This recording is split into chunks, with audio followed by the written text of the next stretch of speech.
Tom from Tom's Tunes here with a quick tip to save you some time. What we did on this boat is we redid the floor, so new decking and vinyl. The gray vinyl weave looks great.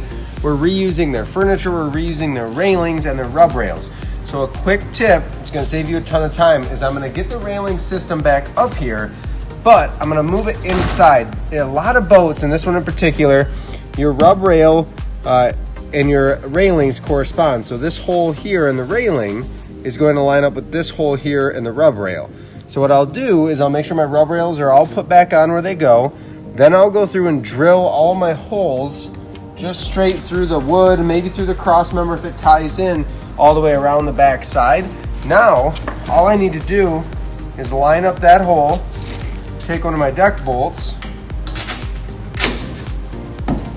run it down through, take a fence riser, slide that under, and I'm gonna do that the whole way around the boat. It's gonna save me a ton of time instead of having to drill through the railing and the deck and rub rail. Let's do it all of our holes before, then go through, run the bolt and the fence riser at the same time.